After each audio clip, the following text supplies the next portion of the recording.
समय सार परमागम है।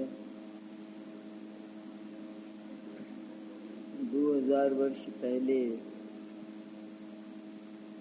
आचार्य कुंद ने इसकी रचना की। रचना ऐसी है कि एक एक गाथा महामंगलमय है। हमारी सोती हुई परिणति को एकदम जगा दे, मुक्ति के प्रति उत्साहित कर दे। एक एक गाथा की सामर्थ्य ऐसी अपार है। कौन सी गाथा चुने तो जो हमारे मन को पसंद आए, जिससे हमारी परिणति को शुद्ध चैतन्य की जो अनुभूति है उसकी प्रेरणा मिले, बस वही गाथा चुने। एक ही गाथा सम्यक दर्शन के लिए पर्याप्त हो सकती है। यदि हम उस गाथा की गहराई में पहुंच गए हों और अपनी परिणति के साथ उसे आत्मसात कर लिया हो। कुंद ने तो लिखा इसीलिए है, लिखा तो 2000 वर्ष पहले, लेकिन कुंद को यह आशा तो थी कि अधिक नहीं, लेकिन कुछ जीव ऐसे अवश्य होंगे जो इस समय सार को अपने ज्ञान में प्रतिबिंबित कर लें। समय सार को मैंने समय सार का वाच्य जो समय सार है, ग्रंथ का नाम समय सार, ग्रंथ जिसके गीत गाना चाहता है, ऐसा वो शुद्धात्मा शुद्ध चैतन्य अपरिणामी अकर्ता, ऐसा पारिणामिक भाव, उसका नाम समय सार। इस सर्वोत्कृष्ट समय सार तत्व को कि जो सदा हमारे भीतर विद्यमान है, अविचल सुमेरु की तरह, एक बार इस समय सार का दर्शन हो, यह इस समय सार का मंगल उद्देश्य है। ये उद्देश्य भी यदि हमारे ज्ञान में आ जाए तो परिणति उसी समय जैसे कली फूल बन जाती है, थोड़े ही समय में थोड़ी सी ठंडी हवा पाकर, उसी तरह हमारी मुरझाई हुई परिणति खिल उठती और इस समय सार को आत्मसात कर लेती। हम भी वही गीत गा रहे हैं जैसा आचार्य कुंद का मन है।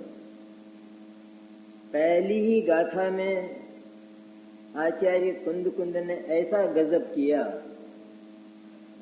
कि सारे ही सिद्धों को अपने हृदय में स्थापित कर लिया। इससे अधिक पुरुषार्थ, इससे अधिक सिद्धत्व का प्रेम दूसरा तो नहीं हो सकता। और कुंद अकेले नहीं जीना चाहते, अकेले रसास्वादन नहीं करना चाहते, लेकिन उनके हृदय से तो करुणा की बरसात हो रही है। इसलिए वे हमारे हृदय में भी सिद्धों को उतार देना चाहते हैं, पर वह पुरुषार्थ हमारा, उन्होंने कहा मैंने तो स्थापित कर दिया है, तुम चाहो तो रखना, अन्यथा तुम्हारी इच्छा है। मैं तो अपने हृदय में भी स्थापित करता हूँ और तुम्हारे हृदय में भी, मैंने ज्ञान में भी उन अनंत सिद्धों की स्थापना करता हूँ। तो वो सिद्धत जब तक हमारे ज्ञान में स्थापित नहीं होगा, तब तक उसकी उपलब्धि कैसे होगी? वर्तमान में ही उस स्वरूप से यदि हमको स्नेह नहीं है तो उसकी प्राप्ति की बात तो केवल कल्पना, केवल वाचनिक हो सकती है, जैसा हम बोल लेते हैं, लेकिन भीतर से ज्ञान सूखा रहता है, हृदय सूखा रहता है। सचमुच तो ज्ञान सरस हो, एकदम रसीला हो ज्ञान, जिसमें चैतन्य की महिमा उछल रही हो, ऐसा ज्ञान वो निश्चित मुक्ति का अधिकारी होता है। ऐसी गारंटी बिल्कुल, इसमें संदेह करने लायक नहीं है। ये गाथा तो यूं कहती है कि तुम सिद्धत्व की कल्पना क्या करते हो? ये सिद्धत्व वर्तमान में तुम्हारे अल्प ज्ञान में उतर गया है। अल्प शब्द भी अच्छा नहीं है उस ज्ञान के लिए, क्योंकि क्या वो ज्ञान अल्प है कि जो साक्षात सिद्धत्व का अनुभव कर रहा है, बल्कि सिद्ध बन गया है वो ज्ञान। सिद्धत्व का अनुभव हम ऐसा समझते हैं कि वो जो शुद्धात्मा है उसकी अनुभूति तो है ही, लेकिन उसकी ये जो अनुभूति है, ये अनुभूति अल्प ज्ञान है। अरे जिसने साक्षात उस पूर्ण सिद्ध परमात्मा जैसे चैतन्य का इस भाव स्तुति में अनुभव कर लिया, उसके साथ एकाकार हो गया, वो ज्ञान अल्प है या केवल ज्ञान है? क्यों हमारे हृदय में इतना संकोच होता है? इन्हें आगम का उल्लंघन हो जाए, हमको डर बहुत लगता है। तुम्हारा ये डर, ये तुमको नीचे भेज देगा। ऊपर जाना चाहते हो तो दृष्टि गिद्ध की मत रखो। गिद्ध उड़ता ऊपर है और उसकी दृष्टि मुर्दे पर रहती। दृष्टि आसमानी हो एकदम, क्या है? लेकिन मोक्ष के मार्ग में किसी के आने की ताकत है बीच में? जिस समय मैं चल पड़ूंगा उस समय ये पर्वत मुझे रास्ता देंगे। आज तक एक ऐसी घटना नहीं है जो मुक्ति के तूफानी मार्ग पर चला हो और उसके बीच में कोई आ सका हो, और आया होगा तो उसके खंड खंड हो गए। नहीं हुए कर्मों के खंड खंड। कर्मों ने भी रास्ता रोका नहीं। इतना ईमान धर्म कर्मों में भी है, लेकिन वे ये कहते हैं कि तुम छोड़ना ही नहीं चाहते तो मैं भी क्या करूं? मेरे से प्रीति करना अधर्म है। कर्म कहते हैं आत्मा। हमारा तुम्हारा कोई साथ वास्तव में नहीं। आदमी का लोहे का क्या साथ है? फिर ये आदमी के पैरों में लोहा क्यों, अथवा सोना भी क्यों? एक ही बात है वो तो। क्योंकि आदमी उसे नहीं कहते कि जिसके पैरों में लोहे की जंजीरें हों। इसी तरह आत्मा उसे नहीं कहते कि जिसके साथ कर्मों की जंजीरें। वो आत्मा नहीं है, वो तो शर्म से डूब मरने लायक है। आचार्य तो ये कहते हैं अच्छा होता कि तू आत्मा ही ना होता। यदि तू अपने को इतना घटिया मानता है, जगत का सर्वोत्कृष्ट तत्व होकर, अच्छा होता कि तू डूब मरता।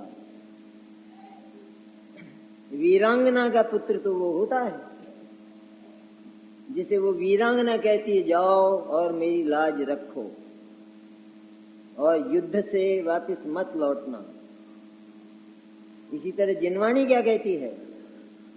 कदम बढ़ाओ, तुम्हारे कदम को कोई रोके तो मुझे शिकायत करना। कोई रोकने वाला नहीं है। ऐसा उछलता हृदय मुक्ति का अधिकारी होता है। और वो चित्रण इस पहले ही 2 चरणों में कुंद ने सचमुच बड़ी ही मधुरता से किया, बड़ी ही करुणा से किया। भाव स्तुति में जब हम अपने चैतन्य के साथ एकाकार हुए, और कुंद भी एकाकार है, तो बार बार होते हैं, तो अंतर मुहूर्त में उनको तो चैन पड़ता ही नहीं है। वो चैतन्य इतना मीठा है, इतना मधुर है, इतना स्वादिष्ट है। स्वाद तो हम चाहते हैं, स्वाद तो हमने चखे हैं, लेकिन अगर कोई ये कहे, अभी हमको ये कहे कि तुमने देवों का अमृत पिया है, नहीं पिया तो नहीं, पिला सकते हो क्या? हाँ है मेरे पास थोड़ा सा, तो लाओ दे दो ना जरा, पिला दो इसी समय। तो हम कुंद कुंद को क्यों नहीं कहते हैं ये बात कि जो अमृत आपने पिया है पिला दो ना भगवान इसी समय। पीना चाहता हूं मैं, बिल्कुल तैयार हूं। वह कोई अद्भुत और विलक्षण स्वाद है आत्मा का। अनंत व्यंजन है, पकवान, जिनको हम गुण कहते हैं। वो गुण नहीं, वो पकवान है, वो व्यंजन,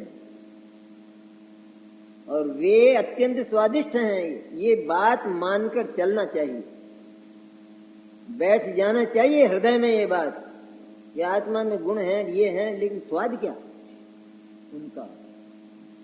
ऐसा स्वाद होता है कि उस स्वाद को वही जानता है। और ये भी कहा कि तू चुपचाप गुप्त होकर उसे भोग लेना, पी जाना, ढिंडोरा मत पीटना स्वाद का, गुप्त होकर पीना चाहिए। क्योंकि लोग इकट्ठे हो जाएंगे तो तुझे संकट खड़ा हो जाएगा। ऐसी भाव स्तुति करते हुए कुंद कुंद समय प्राभृत नामक इस ग्रंथ का भाव वचन और द्रव्य वचन से परिभाषण प्रारंभ करते। लेकिन वो बात तो रहती नहीं, चाहे कैसा ही प्रकरण हो, कितने ही व्यवहार का प्रकरण हो, लेकिन आकाशवाणी में कितने ही समाचार हम सुने, पर बीच बीच में तो वो ये बोल ही देते हैं ये आकाशवाणी दिल्ली है। अभी क्यों दोहराते हो तुम बार बार? क्या है बात? हम आकाशवाणी दिल्ली से बोल रहे। इसी तरह द्रव्य वचन, वचनों से जो परिभाषण होता है, शुभ भाव पूर्वक इस समय सार को लिखने का जो विकल्प और उत्साह है, और उसके साथ प्रवर्तित जो वचन हैं, कुंद कुंद भी भीतर ही भीतर गाथाएं तो जब बनाई हैं तो बोली होंगी कि नहीं।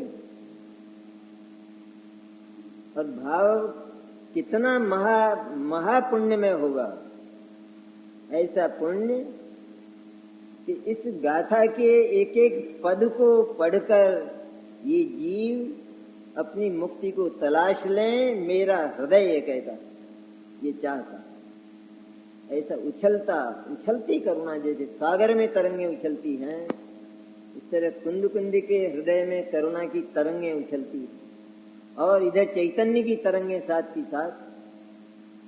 ये द्रव्य वचन, तो पहले भाव वचन। भाव वचन मैंने ये जो समय सार भाव स्वरूप तत्व है, अस्तित्व रूप तत्व है, कि जिसे अज्ञानी स्वीकार करता ही नहीं। ये मूल मार्मिक बात खास। ये जो भाव वचन का विषय है, शुद्ध चैतन्य भाव वचन में ये जो समय सार शब्द है, वह उस समय सार स्वरूप शुद्धात्मा का वाचक है, उसको बताने वाला है। ये खुद नहीं जानता, ये वचन खुद नहीं जानता कि समय सार क्या है। ये वचन खुद नहीं जानता कि मैं समय सार बता रहा हूं। लेकिन देखिए अद्भुत बात कि वो स्वयं नहीं जानता, फिर भी उसमें ये ताकत है कि वह उस समय सार स्वरूप शुद्ध चैतन्य को कह तो सकता है, उसके स्वरूप को कह तो सकता है, लेकिन अनुभव नहीं कर सकता। जो अनुभव करता है वो कहता नहीं, उसमें कहने की ताकत नहीं। जो कहता है उसमें अनुभव की ताकत नहीं है। लेकिन दोनों ही नहीं हो तो अनुभव ना हो, क्योंकि वचनों के बिना समझा नहीं जा सकता। ऐसी अनादि अनंत पद्धति है और यही पद्धति चलने वाली है मोक्ष मार्ग में और लोक में भी। किसी अपरिचित विषय में यही पद्धति सदा हुआ करती है। इसलिए भाव वचन से, भाव वचन माने जो वचन समय सार के प्रतिपादन में, उसका स्वरूप बताने में मैं अत्यंत उछलते स्वभाव पूर्वक बोल रहा हूं, अपने भीतर ही भीतर बोल रहा हूं और श्रोताओं को भी कहता हूं, तो वो जो द्रव्य वचन है उसका वाच्य जो समय सार है वह जब तक अनुभव में नहीं आया तब तक समय सार कैसे लिखा जाएगा? उसका स्वरूप लिखा कैसे जा सकता है कि जो अनुभव में नहीं आया है? तो किसी ने आम ही नहीं खाया और किताबें तो बहुत पढ़ी हैं उसकी, उसके गुण तो बहुत जाने हैं, लेकिन केवल चखा नहीं है। और वो कहता आम तो इतना मीठा होता है कि मैं कुछ कह नहीं सकता। तो उसकी बात में कितनी सच्चाई है वो स्वयं नहीं जानता है, तो वो उस आम के रस को बता कैसे सकता है? दूसरे को अनुभव कैसे होगा उसका? तो मैं स्वयं उसका प्रत्यक्ष अनुभव कर रहा हूं और उसकी अनुभूति में प्रचुर आनंद का वेदन है। प्रचुर जो समेटा नहीं जा सकता, उस प्रचुर आनंद का नाम नग्न दिगंबर मुनि दशा, जिसको भावलिंग कहते हैं। प्रचुर आनंद, तो आनंद के उस भोजन के अतिरिक्त मुनिराज के पास और कुछ नहीं, कुछ चाहिए भी नहीं। और जो कुछ देखा जाता है उस सबका सब होता तो है, लेकिन उनका हृदय, उनका ज्ञान उसमें रमता नहीं, ऊपर ही ऊपर रहता है। भोजन करने जाते हैं तो ऊपर ही ऊपर है। इतना कमजोर परिणाम भोजन का कि जरा सा कोई प्रसंग ऐसा आ जाए अंतराय का तो चल देते, बोले नहीं चाहिए हमको नहीं चाहिए। फिर क्या करोगे? कि वो प्रश्न करने का नहीं, क्योंकि हमारे पास एक ऐसा टिफिन है कि जो कभी खाली होता नहीं है। हम तो वो किया करते हैं। मेरे ये तो खाली है, एक पैदा हो गया है मेरे अज्ञान से, मेरे भीतर। ये सब अज्ञान की संतानें हैं, ये जो बच गई हैं। मुनिराज के पास जो पुण्य है वो भी अज्ञान की संतान है। अज्ञान मर गया और संतानें छोड़ गया, लेकिन अब पैदा तो नहीं होंगी, ये बात तो पक्की है। अब तो अंत ही अंत होने वाला है और अंत होता जा रहा है। कुछ चौथे में गया, कोई पांचवें में, छठे में, इस तरह से नंबर उनका लग ही रहा है और वे समाप्त हो जाती। वो कहते हैं हमें क्या है, रहें, लेकिन हमारे चैतन्य में जरा भी बाधा नहीं है। हम तो उस किले में प्रविष्ट हो जाते हैं कि जहां किसी का प्रवेश है ही नहीं, और वहां बैठकर हम बड़ी मस्ती से भोजन करते हैं, बड़ी मस्ती से। आज तक किसी ने किया नहीं है जगत में। ऐसा आनंदमय बंगला हमारे पास है, उसका नाम भाव वचन। वचन में जो बात आई तो उस वचन के वाच्य में प्रविष्ट होकर हम उसका अनुभव करते हैं और आनंद लेते हैं। वो भाव वचन, वो अतीन्द्रिय अनुभूति, निर्विकल्प समाधि। दोनों काम कैसे होते होंगे? ऐसा आता है ना, कैसे होते होंगे दोनों काम? इसमें क्या दिक्कत है दोनों काम में? एक माँ जब भोजन बनाती है तो उसका बालक बाहर झूले पर सो रहा है, तो उधर तो वो भोजन बनाती जाती है और बार बार उस बालक का विकल्प कि बालक कहीं जाग तो नहीं गया है, बालक कहीं गिरने को तो नहीं है, या कोई बंदर तो नहीं आ गया है, तो ये नहीं कर सकती वो दोनों काम। उधर तो रोटी बेल रही है और इधर बार बार बालक का विकल्प चल रहा है, उसका चिंतन चल रहा है। इधर तो लिख रहे हैं और इधर बार बार उस चैतन्य का स्पर्श और आनंद होता जा रहा है। कैसी स्थिति होगी वो।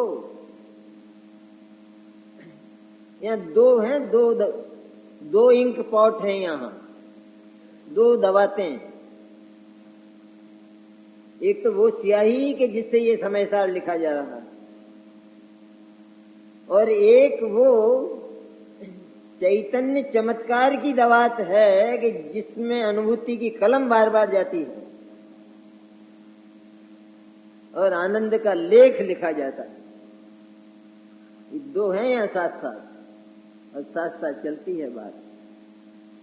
ऐसी अद्भुत मुनि दशा कि जिसको हम दुखमय मानते हैं उसका नाम मिथ्या दर्शन है।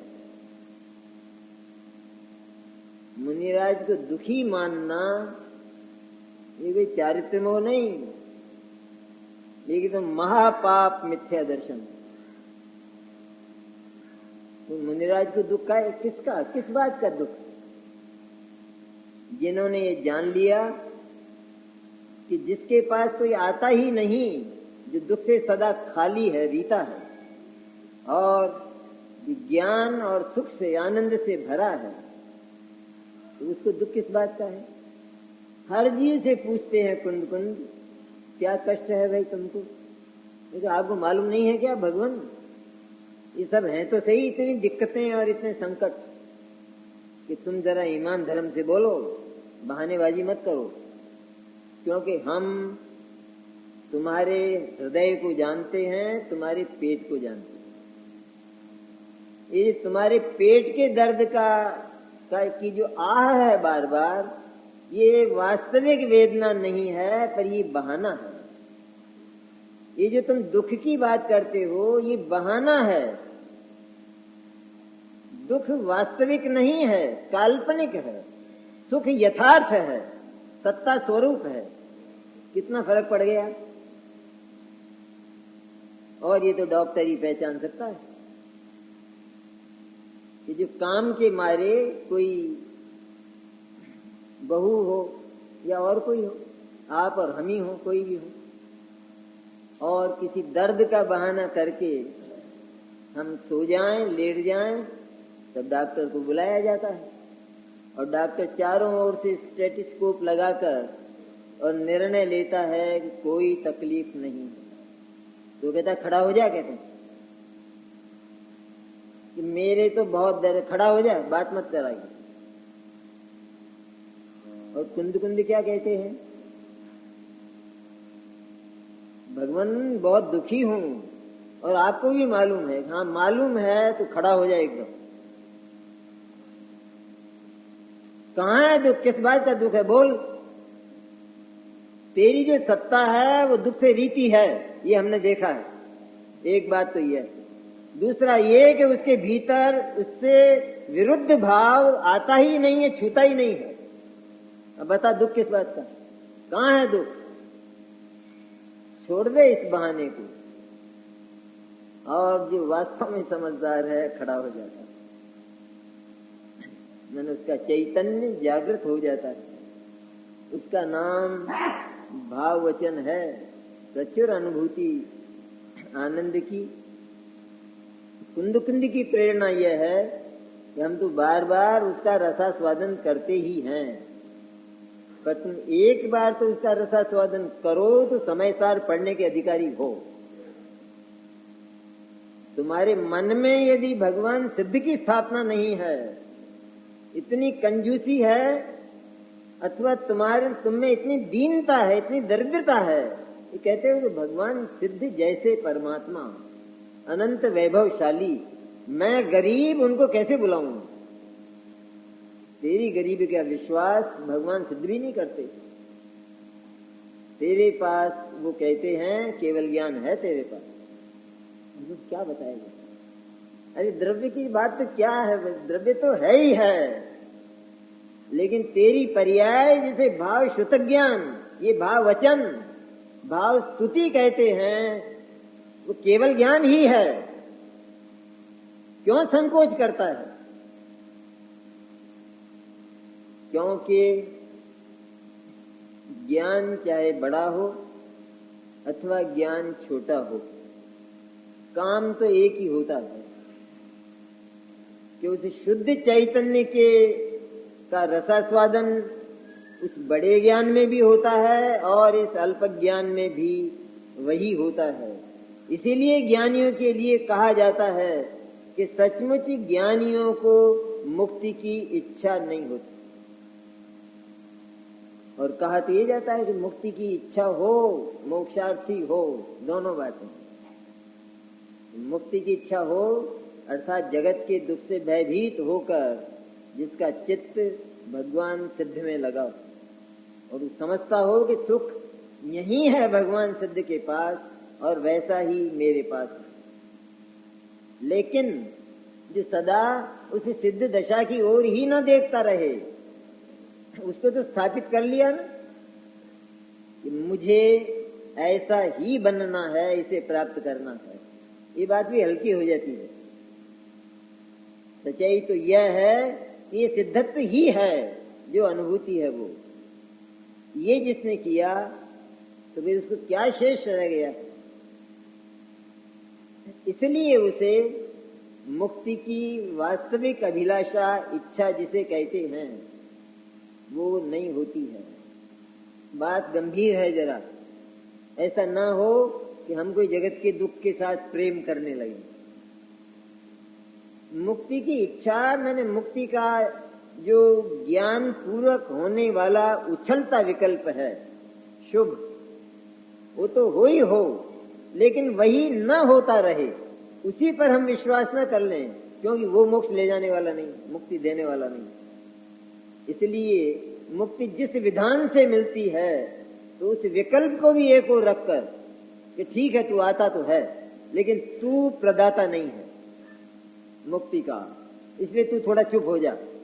हो गया वो तो। उसको चुप करके जो मुक्ति के विधान में प्रवर्तित हो जाते हैं और चैतन्य में सो जाते हैं एकदम, सचमुच उनको अभी ही मुक्ति का अनुभव होता है और वो वर्तमान में मुक्त है। द्रव्य तो मुक्त है ही, लेकिन ये इस पर्याय में बंधन कौन सा रह गया? जितना कुछ बंधन था उस सारे बंधन को तो इन्होंने बाहर कर दिया है। जितना कुछ विकार जो कुछ था उसको तो चैतन्य की कक्षा से ही बाहर कर दिया। अब कौन बचा? कि चैतन्य बचा और चैतन्य का उद्घोष करने वाला ज्ञान बचा। ये तो आत्मा ही है सब कुछ, ये तो आत्मा की परिधि, उसी का परिकर है, ये बचा है। और भगवान सिद्ध के पास क्या है? कि यही है। उनके पास भी पाप पुण्य नहीं है, सिर्फ इधर तो ज्ञान है, इधर चैतन्य है, और वो ज्ञान भी सदा उस चैतन्य में ही एकदम समाहित है, झुका हुआ है एकदम चैतन्य में, और रसपान कर रहा सदैव प्रति समय। केवल ज्ञान वह अतीन्द्रिय रस नहीं पीता है, यूं ही जानता रहता होगा, झांकता रहता होगा इधर उधर। बहुत ही धज्जियां केवल ज्ञान की उड़ाई हमने। केवल ज्ञान लोकालोक को देखता है, वो देखता है क्या लोकालोक? फिर आत्मा को कौन देखेगा? जिसका लोकालोक को देखने में मन है वो आत्मा को देखेगा? ये तो दोनों विपरीत हैं, दोनों विरुद्ध हैं। तो वे नहीं दिखते हैं क्या? अभी दिखते हैं और बात है ना, दिख जाते होंगे, दिखते हैं, पर केवल ज्ञान को तो देखना नहीं। एकमात्र शुद्ध चैतन्य को ही देखना। हम जब निकलते हैं, कहीं बाजार में निकलते हैं, तो कितने लोग निकलते हैं, महिलाओं के झुंड भी निकलते हैं, और हम अपने लक्ष्य से जा रहे हैं। तो महिलाओं का झुंड हमने देखा कि नहीं देखा? नहीं है उत्तर। नहीं देखा? देखा? तुमने उस झुंड में वो देखी थी क्या? वो पीली साड़ी वाली एक महिला देखी थी? मेरी पत्नी थी वो। तुमने देखी थी कि हमको कुछ मालूम नहीं है क्या तुम? तो क्या तुमने आंखें बंद कर ली थी? कि आंखें भी बंद नहीं की? तो देखा क्यों नहीं? कि मुझे इसी तरह देखना आता है। मुझे जिसे देखना होता है मैं तो उसे ही देखता रहता हूं। तुमको दिखता है कि मैं ये जगत को देखता हूं।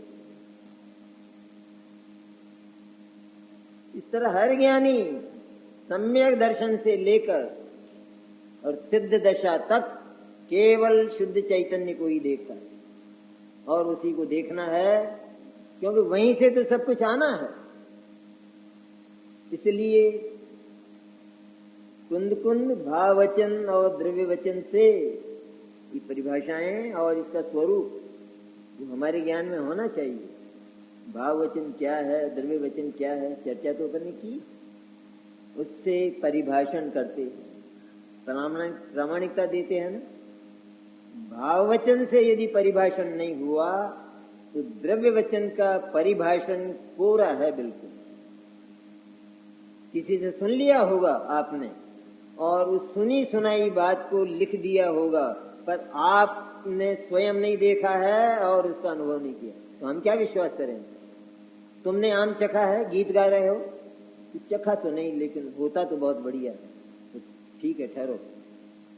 हम तो जब तक नहीं चख लेंगे तब तक विश्वास नहीं करेंगे। इसी तरह कुंद कुंद आत्मा को चखते जाते हैं और लिखते जाते हैं।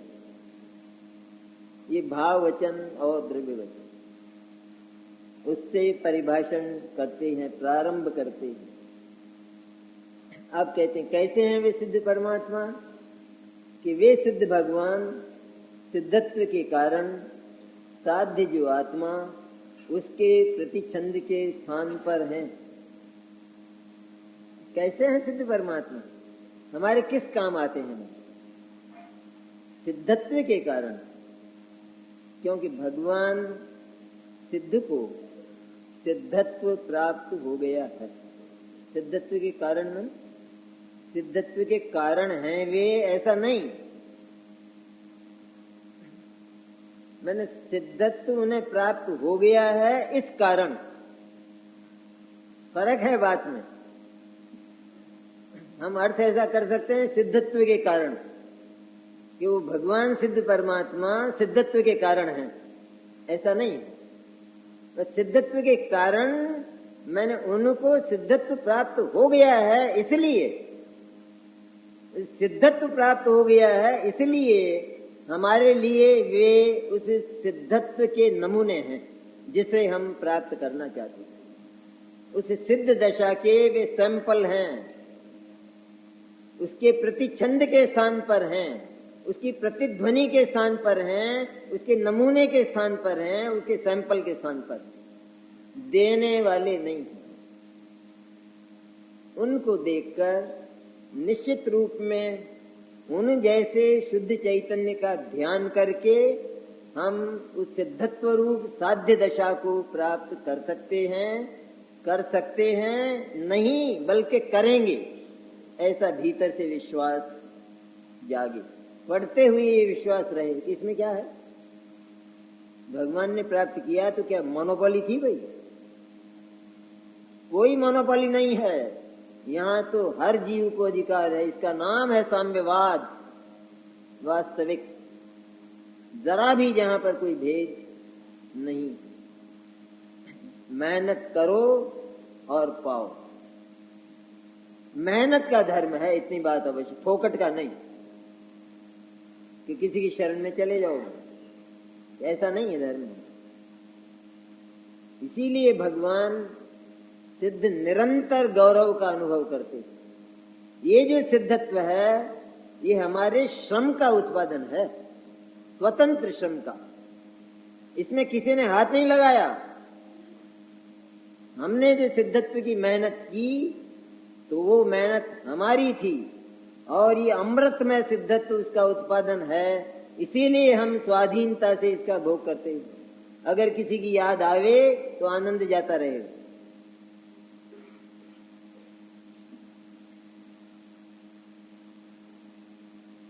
जिनके स्वरूप का इसका स्पष्टीकरण करते हैं स्वयं अमृतचंद के प्रतिछंद के स्थान पर है मैंने क्या, सैंपल के स्थान पर है, नमूने के स्थान पर है मैंने क्या, कि जिनके स्वरूप का संसारी भव्य जीव चिंतन करके उनके समान अपने स्वरूप को ध्याकर उन्हीं के समान हो जाते।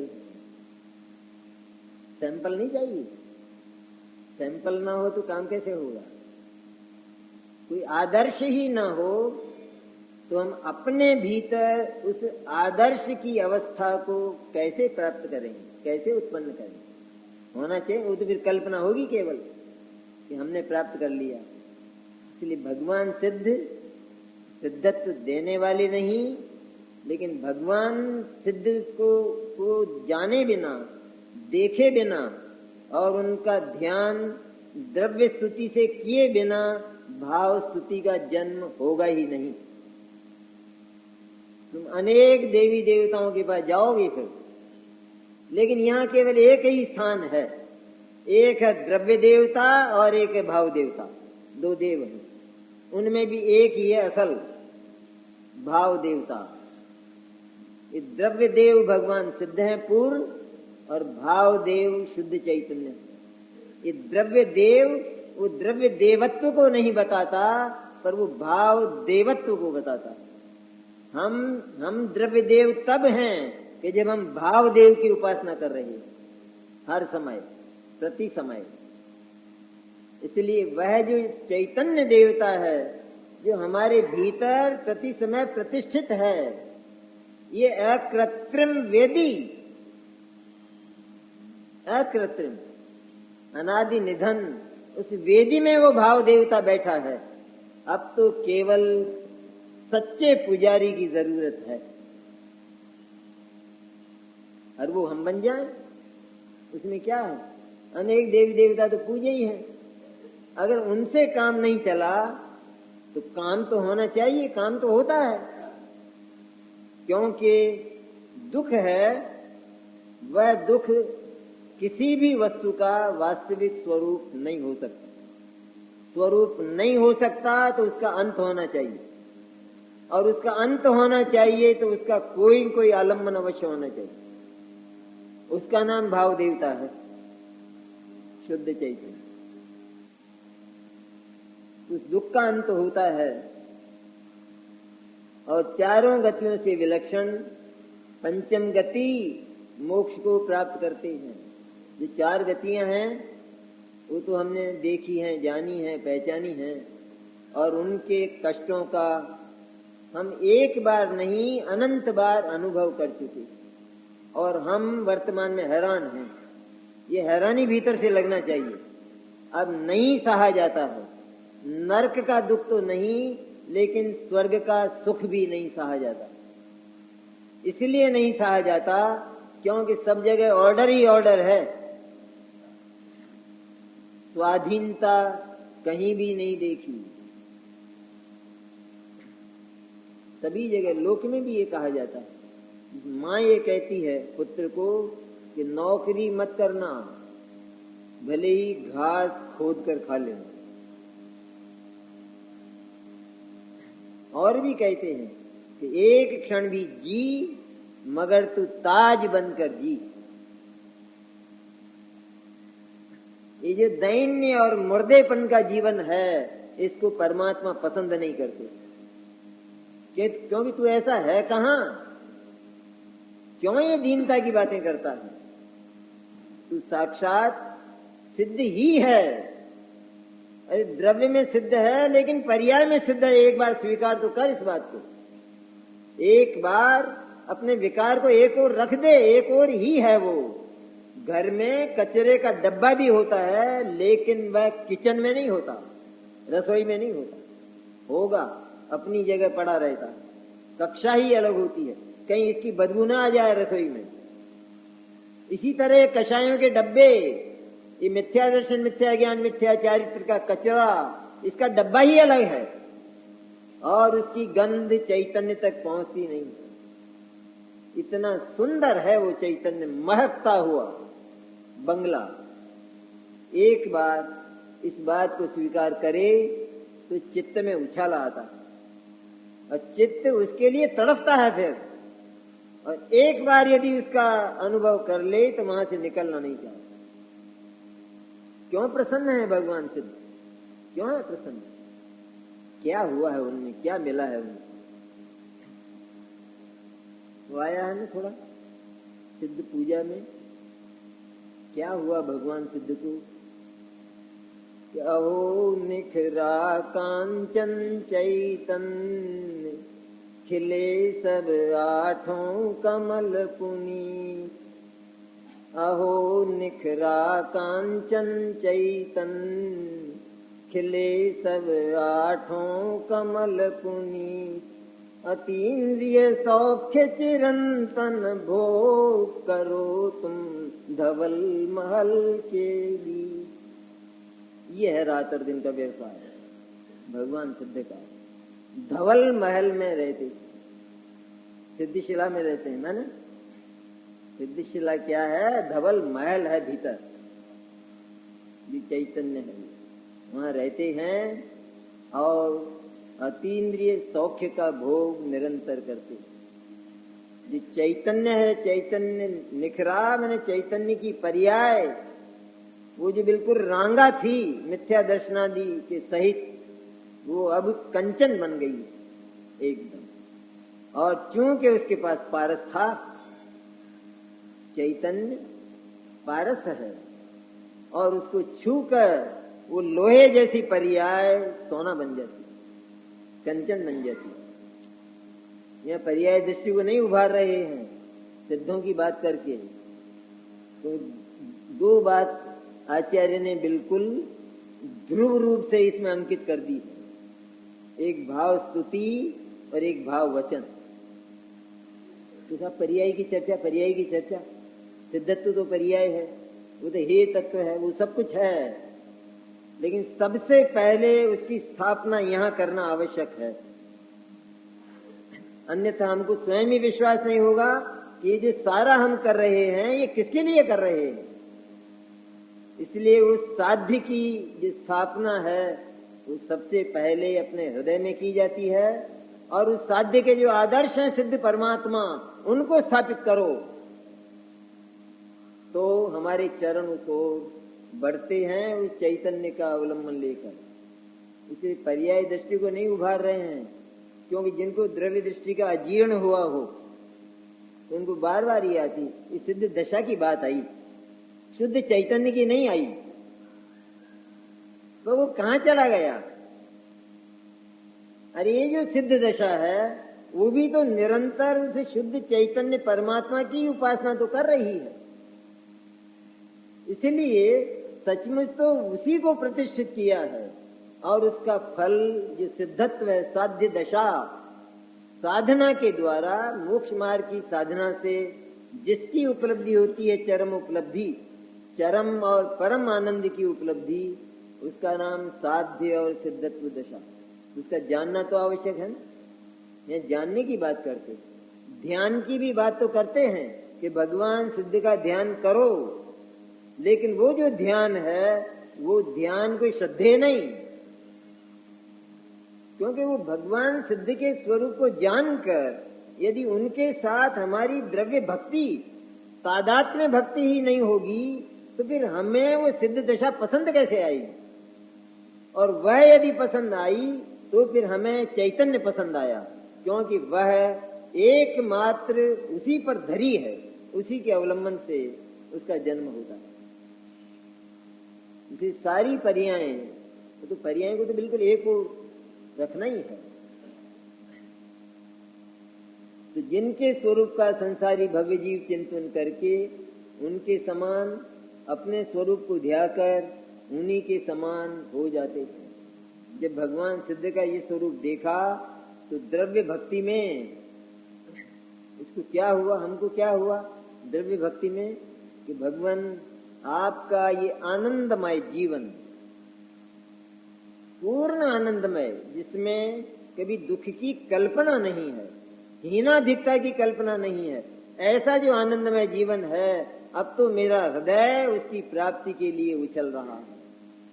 उछलता मेरा पौरुष आज। ये सिद्ध भगवान की पूजा, उनकी द्रव्य स्तुति। उछलता मेरा पौरुष आज, त्वरित टूटेंगे बंधन ना। बंधन क्या है? बंधन ये कहते टूट चुके, टूटेंगे बस, ठीक है, जो कुछ भी टूट ही गए हैं, टूट रहे हैं। त्वरित, जल्दी से ये सारे बंधन टूटने वाले हैं, ऐसा मुझे अपने ज्ञान में निश्चय हो गया है। तेरा ज्ञान केवल ज्ञान तो है नहीं, तुझे दिख गई हो अपनी आगे की दशा, कब जाने वाला है, क्या है, दिख गया है तुझे? बिल्कुल दिख गया है, कहते हैं बिल्कुल दिख गया है कि अब मेरा भाव बाकी नहीं, शेष नहीं, मेरे सिद्धत्व को कोई जगत में रोक नहीं सकता। ऐसा श्रुत ज्ञान की सामर्थ्य है। ये किसके आधार पर होती है? कि आगामी वो प्रत्यक्ष सिद्ध दशा दिख रही है, कि अपनी वर्तमान परिणति की सामर्थ्य दिख रही है, कि मेरी वर्तमान परिणति यहां तक पहुंच गई है, तब सिद्ध दिशा कितनी दूर है? बिल्कुल दूर नहीं, आ ही गई है, वो आ रही है, कहते हैं। कहां है दूर? तो कहते हैं भगवान अब देर नहीं है, त्वरित टूटेंगे बंधन नाथ। ये वो केवल अटकल से नहीं बोलता, वो केवल आशा पर नहीं बोलता, पर वो विश्वासों पर बोलता है। त्वरित टूटेंगे, कोई संदेह नहीं, क्योंकि मेरे भीतर चैतन्य का इतना बल उछल रहा है, इतना बल हो गया है, और उस बल के सामने ये भाव बंधन और द्रव्य बंधन टिक ही नहीं सकते। मेरी ये जो भाव स्तुति है, वो उसको जो दियासलाई लगाएगी कि उसका थोड़े समय में ढेर हो जाएगा, राख हो जाएगा। इसलिए निश्चित वो बंधन जल्दी ही टूटेंगे। और अरे तेरी सुख शैया बीच होगा मेरा प्रथम प्रभात। अब तो आप जो सुख की शैयाओं पर सो रहे हो, वहां पर बस आपकी सुख शैया, उसी के बीच में मेरी शैया होगी। प्रभो बीती विभावरी आज, भगवान मेरी रातें बीत गई। रात नहीं बीती अभी, रातें बीत गई, बीत गया अज्ञान बिल्कुल, और शुद्ध ज्ञान के रूप में केवल ज्ञान का सूर्य चमक रहा। प्रभो बीती विभावरी आज, हुआ अरुणोदय शीतल छांव, झूमते शांति लता के कुंज, चले प्रभु अब अपने उस गांव। कितना प्रसन्न होगा हृदय। भगवान चले ना, आपको बुलाया था ना मैंने, अब अपन साथ साथ चलेंगे। आपको मैंने मुक्ति के उद्घाटन के मंडप में बुलाया था, अब चले अपन अपने गांव साथ साथ। कितना मधुर और कितना मनोहर। लेकिन हमारी कल्पना में दूभर, बड़ा मुश्किल। कल्पना होगी, कल्पना क्या, कल्पना नहीं है, यथार्थ है, वास्तविक है। ज्ञानी तो कह देते हैं क्या तुम भाव की बात करते हो। श्रीमत ने नहीं बोल दिया क्या वो बात झूठी थी? श्रीमत ने कह दिया कि जरा सी देर है, जरा सी, थोड़ा सा बाकी है, चला जाएगा। अशेष कर्मनो भोग छे, भोगवो अवशेष रे, तेथी देह कज धारी ने जासु स्वरूप स्वदेश रे। कैसे बोले? ये तो केवल ज्ञान में बोला जा सकता है। नहीं नहीं, केवल ज्ञान की जरूरत नहीं है। श्रुतक ज्ञान में इतनी सामर्थ्य पैदा होती है भीतर से, अरे मेरा भाव श्रेष्ठ नहीं है अब, क्योंकि परिणति जाग चुकी है और उस बिंदु तक पहुंच चुकी है कि अब इसके बाद भाव आने वाला नहीं। ऐसी मधुर, ये थोड़ी चर्चा पहले आचार्य कुंद कुंद के महामंगलमय मंगलाचरण से, जिसमें मंगलाचार ही है सारा का सारा, और प्रसन्नता ही प्रसन्नता है, जिसमें बिल्कुल किसी दुख का दरिद्रता का नाम निशान नहीं है। ऐसा नहीं है कि व्यवहार न्याय को मत भूल जाना, तो उसको कह देते हैं कि बकवास मत करो तुम, वो सब मेरे को मालूम है। कहते तो हैं अशेष कर्मनो भोग इच्छे, और क्या कहलाना चाहते हो? ये व्यवहार है, निश्चय है। अरे है थोड़ा सा, थोड़े से में क्या है, वो आ गया है ना, गांव कहते हैं।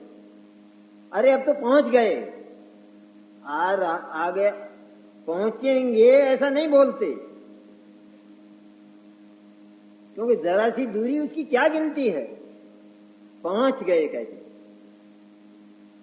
इस ऐसा विश्वास अपनी वर्तमान परिणति ज्ञान की सामर्थ्य के आधार पर जागता है, लोक में भी जागता है, और ये लोकोत्तर विश्वास तो उससे महान होता है, तो वास्तविक ही होता है।